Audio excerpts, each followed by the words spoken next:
ये दयालु।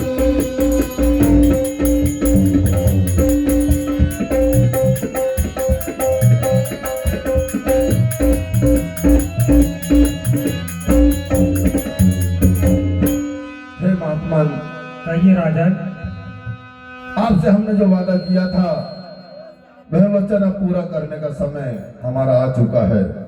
हमने महल में जाकर के रानी को हमारी बात बताई और रानी ने भी अपने दिल पर पत्थर रख करके और अपने पुत्र को हम दोनों ने साथ में लेकर के और आपके पास हमारे पुत्र को लेकर के हम लोग आ गए। महाराज, ये हमारा बेटा ताम्रध्वज है। ये छोटा सा नन्हा सा एक राजकुमार, लीजिए आपके शेर के भोजन के लिए मेरे बेटे को हम आपके चरणों में सौंपते हैं। महाराज राजन, आपने देरी लगाई लेकिन बालक को लेकर तो आए सही, तो अब आगे की बात सुनिए राजा।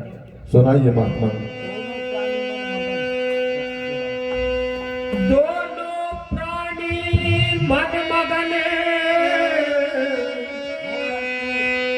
हो करके अब आओ और आरा लीजिए हाथ में और निश्चिंत हो के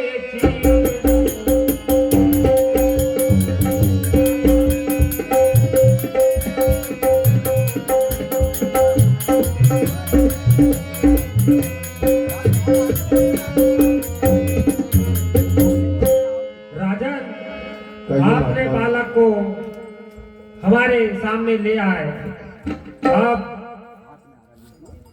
रानी और आपको अपने हाथ में आरा लेना है और आरा लेकर के आपके इस राजकुमार को बीच से चीर करके दो फांक बनाइए राजा। और ध्यान रहे, जब आरा चलेगा तो रानी और आप पुत्र के मुंह में कहीं अपने नेत्रों से आंसू का एक कतरा भी ना गिराने पाए। यदि आपके राजकुमार को बीच से चीरते हुए आपके नेत्रों से आंसू का कतरा यदि गिरता है तो हमारा शेर भोजन नहीं करेगा राजन। ठीक है महाराज, आपकी आज्ञा का पालन होगा। कोशिश पूरी की जाएगी कि हम बिल्कुल भी किसी भी प्रकार से गलती हम लोग ना कर पाए।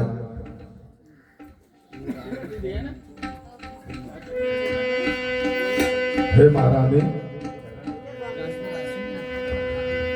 अरे रानी तुमने सुने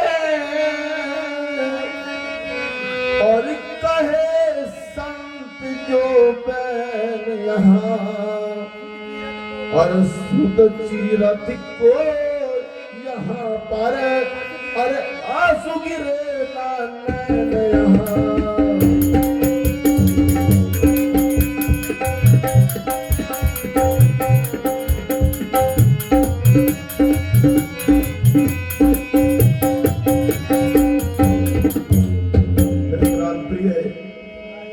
अभी आपके समक्ष हमारे साधु महात्मा जी ने हमें जो कहा, इस बात का हमको विशेष रूप से ध्यान रखना है कि जब हम हमारे बेटे पर आरा चलाएंगे, कहना तो बहुत आसान है अभी भी, मगर फिर भी मैं आपसे निवेदन करता हूं कि एक मां की ममता तो ममता होती है। इस संसार में पिता तो अपने मन को कठोर करके अपने पुत्र के वियोग में मन ही मन रो करके मना लेता है, मगर एक करुणामयी माता जो होती है, जो अपने पुत्र की ममता में सधी हुई होती है, और एक स्त्री का एक आचरण होता है कि वो जल्दी किसी भी बात को मोह में आकर के और उस ओर उसका खिंचाव हो जाता है। एक आप स्त्री होने के नाते मैं आपको समझाने जा रहा हूं कि हे प्राण प्रिय, ये हमारा बहुत बड़ा हमारे जीवन का एक क्षण हमारे बीच में आने वाला है। इस क्षण को कुछ देर के लिए मैं आपसे निवेदन करता हूं कि आप अपने आंखों से आंसू को ओझल कर लीजिएगा। क्यों कि अगर एक भी आंसू का कतरा अगर हमारे बेटे पर अगर गिरा तो आप समझ लीजिए कि हमारा बेटा भी जाएगा और हमारा सत भी जाएगा।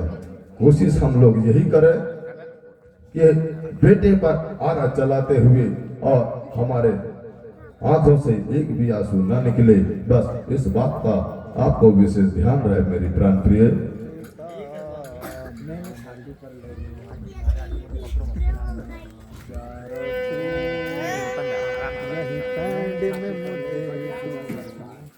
मैंने छाती पर लई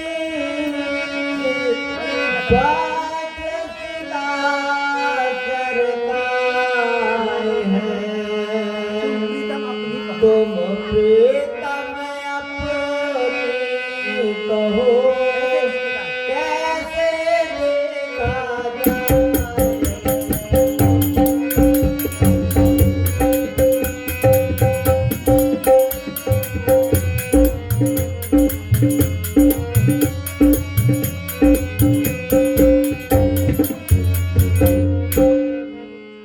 स्वामी, मैंने साधुओं की बात सुन ली है स्वामी, और मैंने अपने आप पे, मेरे कलेजे पे मैं पत्थर रख चुकी हूँ स्वामी। अब आप भी अपने मन पे थोड़ा अंकुश लगा लीजिए स्वामी, ताकि अपन दोनों के आंखों से आंसू का एक बूंद भी नहीं गिरना चाहिए स्वामी। सूरत देखत लाल की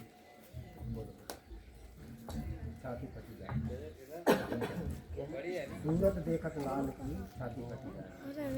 कब से देख लिया? सूरत देखत लाल की छाती फट जाती है, कैसे सुत के शीश पर आरोधर जमा।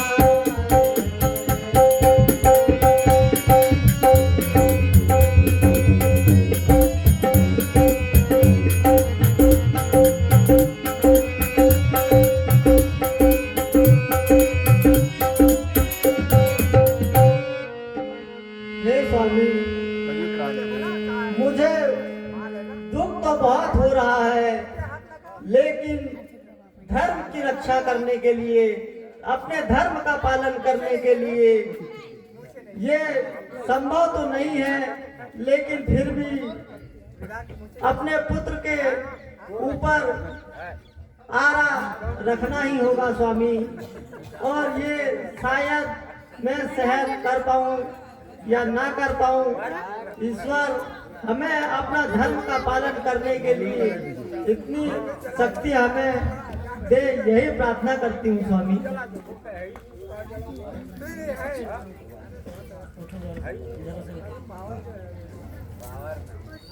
सुनिए प्राण प्रिय, सुनाइए स्वामी। मगर ऐसा करो तो जाए धर्म प्यारी है, मगर ऐसा करो तो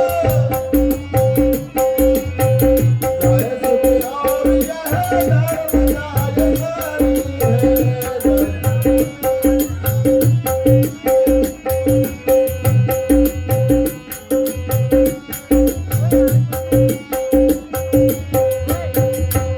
प्राण प्रिय,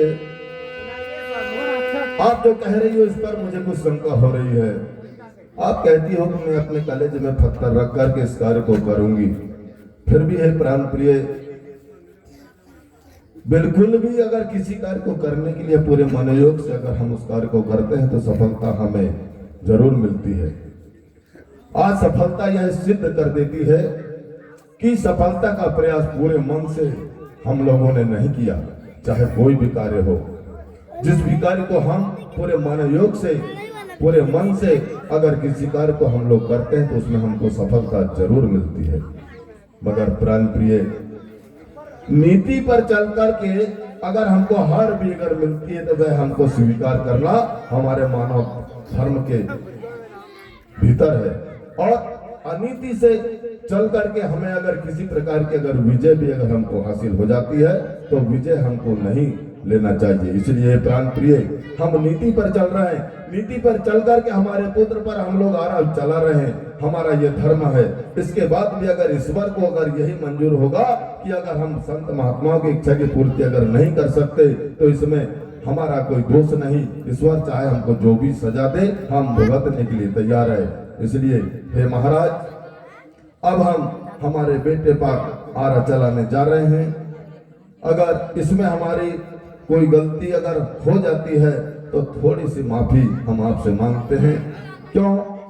ये कि साधारण सी बात नहीं कि एक माता पिता अपने पुत्र पर आरा चलावे और उनके आंसू ना गिरे। फिर भी हम पूरे मानव योग से राजा और रानी दोनों यह प्रण करके हम आपको वचन देते हैं कि हमने जो प्रतिज्ञा कर ली है उस पर हम पूरा खरा उतरेंगे। यही आश्वासन हम आपको देते हैं। आज तक आपकी जिंदगी आपको शेर के लिए भोजन बनना है। ये मेरा सौभाग्य है कि आप जैसे पुत्र ने हमारे परिवार में जन्म लिया और एक पिता का आज्ञाकारी होते हुए आपने नीति और इस शेर के भोजन को बनने के लिए आप तैयार हुए। अगर आप तैयार अगर नहीं होते हो तो ना जाने आज हमारा पुत्र भी जाता और हमारा सत्य भी जाता, मगर आपके कारण हमारा और पुत्र दोनों बरकरार रहेंगे। तो बेटा आप आ जाइए, ये समझ लीजिए कि आज तक आपकी जिंदगी यहीं पर थी, अब इसके बाद आपकी जिंदगी का अंत होने वाला है। क्योंकि इस मनुष्य योनि में आपने ही कहा था कि पिताजी कई लोग इस दुनिया में आते हैं और जाते हैं, मगर बेटा जिंदगी जीना आसान नहीं। 4 दिन की जिंदगी आपके जैसे जीना हर किसी बालक को इस संसार में मिले जो कि अपने माता पिता के नाम को रोशन करे। हमें आप पर बहुत गर्व है कि आपने अपने माता पिता की लाज को रखे हैं। आपके अंतिम जिंदगी के लिए हम ईश्वर से कामना करते हैं कि ईश्वर आपको अच्छी जगह पर फिर से अच्छी जिंदगी दे और आगे की जिंदगी आपकी अच्छी चले। इसी आशा विश्वास के साथ हम आप पर अब आरा चलाने का प्रयास कर रहे हैं।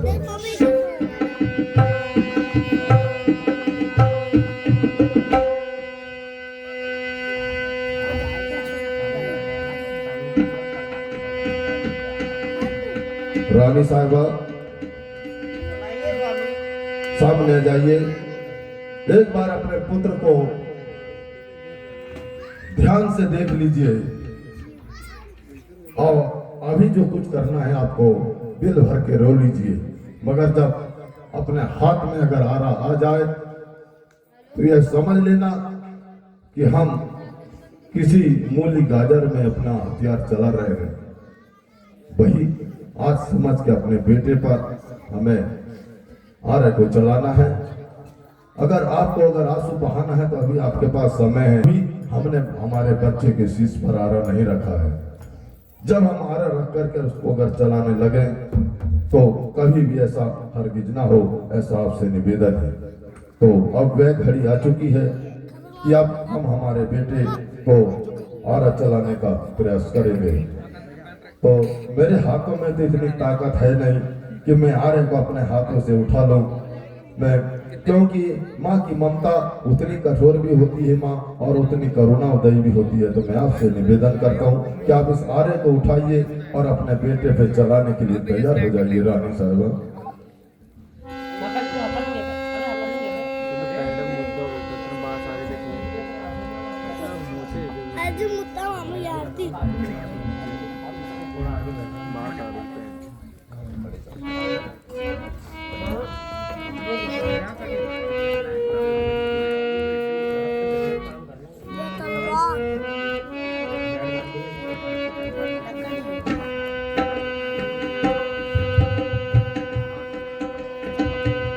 विधाता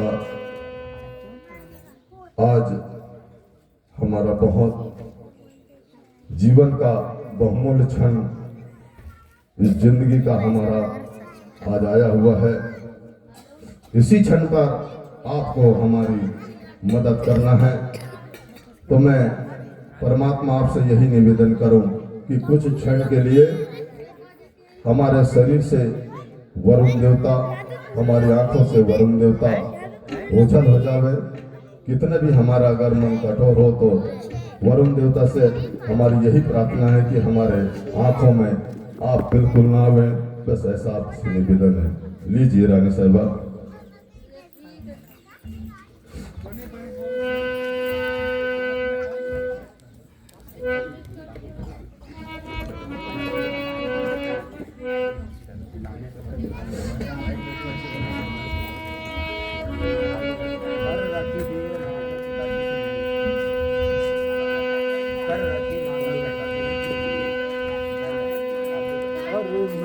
सुनिए पिताजी।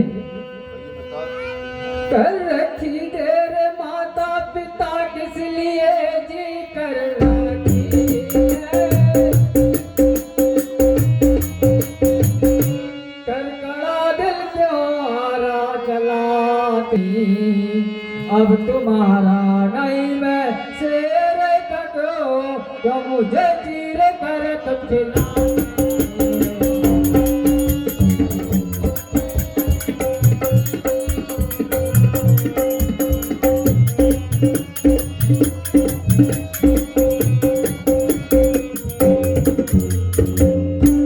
धोती बांधे करो मोह होगी नहीं जी, धोती बांधे लो परब हम से तिल लगाते नहीं। इंद्र गणपति सुर लोग मुझे उनसे भी जल्दी मिलाते नहीं।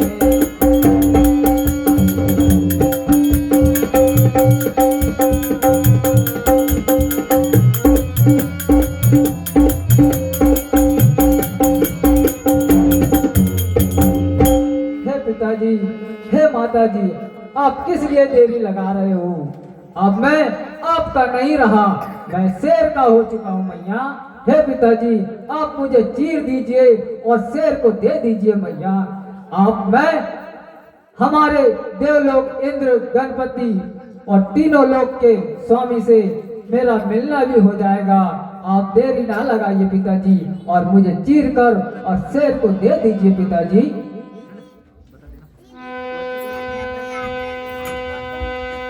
तो ठीक है रानी साहिबा, अब समय आ चुका है आरा चलाने का, तो चलाइए। ओम वंदे देव मुमार पति स्वर्गुरुं वंदे जगत्कारिणं वंदे पन्नगभूषणं मृगधरं वंदे पशूनां पतिं। लीजिए रानी साहिबा।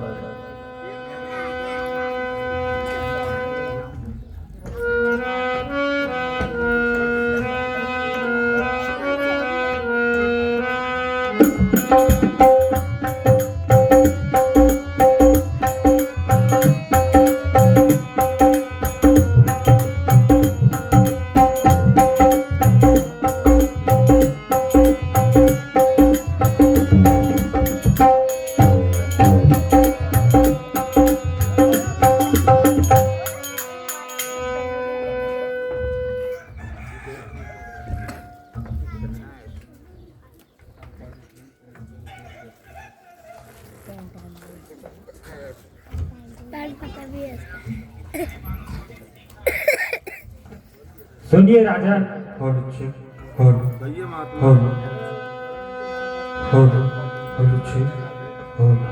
अपन ही कह चुके थे हम तुमको समझाया, जो द्रग से आंसू गिरे कर सीना भोजन खाया।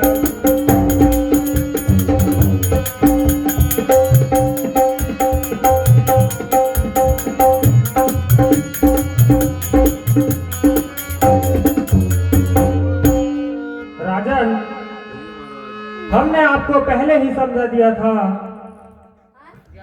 कि आरा चलाते समय पुत्र के मोहवश तुम्हारे नैनों से आंसू ना निकल जाए, लेकिन आज आपके साथ बहुत बड़ा अनर्थ हो गया राजन।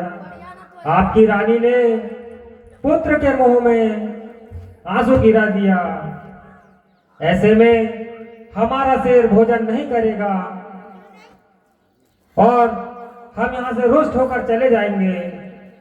और जब हम यहाँ से चले जाएंगे तो आपका पुत्र तो गया ही गया, साथ में आपका जो इस दुनिया में नाम है, जो आपका तप बल और दानवीर होने का जो इस दुनिया में नाम है, वह भी चला जाएगा और साथ ही साथ आपका धर्म भी चला जाएगा। इसलिए हमने आपको पहले ही सचेत कर दिया था राजा कि आप और रानी साहिबा अपने नेत्रों से नीर नहीं बहाना चाहिए। राजा 20 रुपए भाव 20 रुपए अमाउंट कराऊंगा, 20 रुपए मांगूंगा। है रानी साहिबा, मैंने आपको बार बार समझाया था इस बात के लिए कि कुछ क्षण के लिए आप आंसू रोक लीजिए, मगर जो हमने नहीं चाहा था वही आज हमारे साथ हुआ। आपका इसमें दोष नहीं, माँ की ममता है। पर हे प्राण प्रिय, देखिए अब हमारे द्वार से सो करके जा रहे हैं और हमारा पुत्र भी चला गया। आप क्या करें, मुझे तो कुछ समझ में नहीं आ रहा है, आप बताइए राजन। राजन, हम जानना चाहेंगे कि महारानी के नेत्रों से नीर कैसे निकला जब उन्हें बता दिया गया था, फिर भी। ठीक है महाराज। ठीक है, सुनिए स्वामी, मैं बताती हूँ। विनय करूं कर जोर कर, स्वामी सर्वाधार है, सुत हित में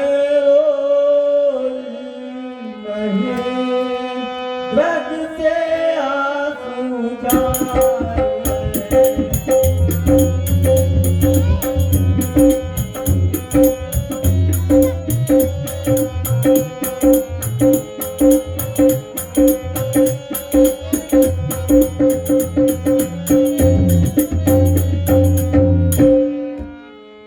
स्वामी, मैंने अपने मन को बहुत पत्थर रख के देख लिया और मैं आंसू तो मेरे गिरे हैं, लेकिन मेरे आंसू गिरने का कुछ और कारण है स्वामी, मैं आपको बताती हूँ।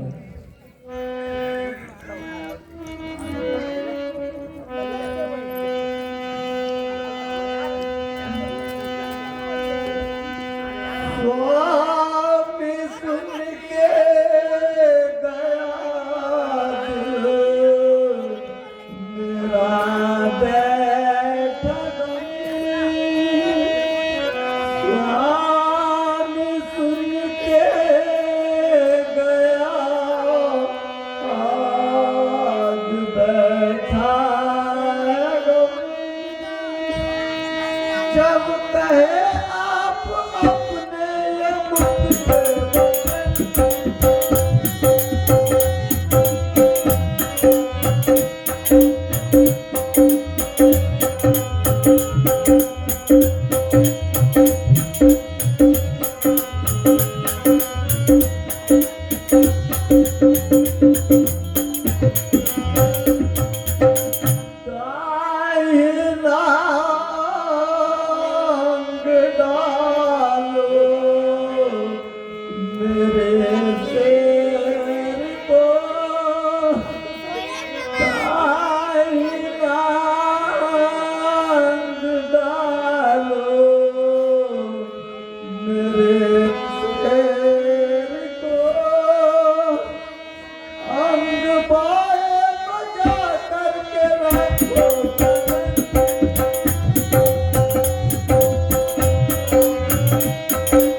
स्वामी,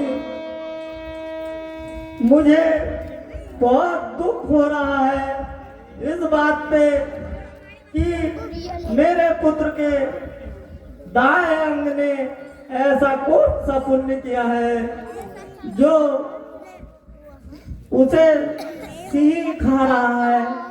उसका आधा शरीर का अंग अच्छे काम में लग रहा है और बाएं अंग ने ऐसा कौन सा पाप किया है इस नन्हे से बालक ने जो आधा अंग उसका महल में सड़ने के लिए छोड़ दिया गया है। स्वामी, बस इसी बात से मेरी आंखों में आंसू भर आए। स्वामी,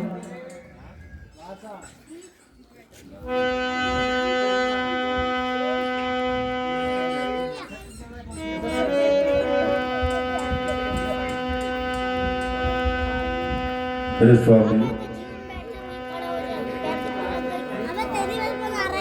कैसी बैठी मरी इस मिट्टी के लिए री, कैसी बैठी मरी अब उठाओ महर, अब महल को चलो। संत बोले जो बातें वही अब करो, आधे अंग का तो भोजन बनाने चलो।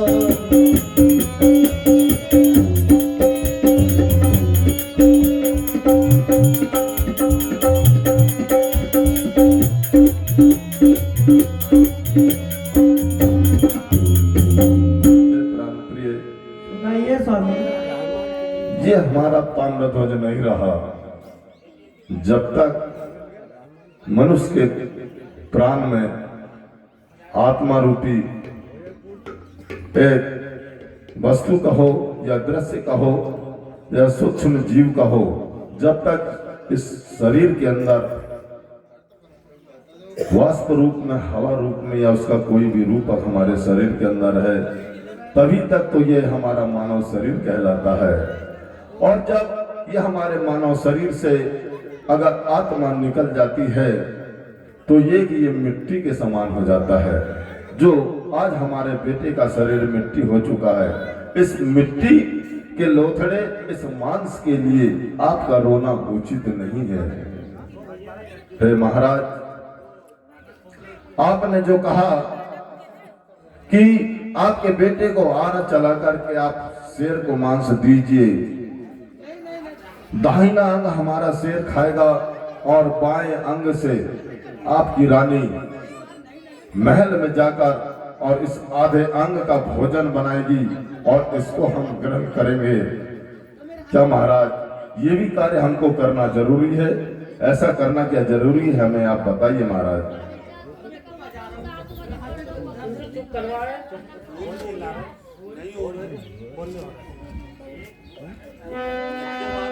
हे महाराज, आप हमारी बात पर गौर करिए कि क्या ये जरूरी है कि हमारे बेटे के आधे अंग को हमको महल में ले जाकर रानी इसका भोजन बनाए?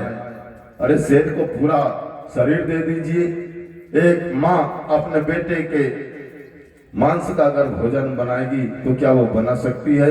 अगर ऐसा असंभव है तो आप बताइए महाराज, कोशिश ये भी करेंगे कि ऐसा हो जाए। राजन, हमने आपको पहले ही कहा था कि आपके राजकुमार ताम्रध्वज के दाएं अंग को शेर को डाला जाएगा, जिससे शेर अपनी भूख मिटाएगा, और बाएं अंग को महल में ले जाकर के और उसकी रसोई बनाई जाएगी। पहले हमारा शेर तृप्त होगा, उसके बाद हम उस रसोई का भोजन करेंगे राजन।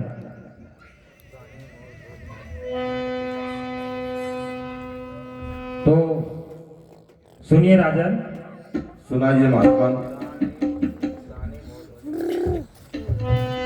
दानी मोर ध्वजेन्द्रपति हुई रसोई तैयार यहाँ, आओ भोजन कीजिए परसों पाँचों थालियाँ।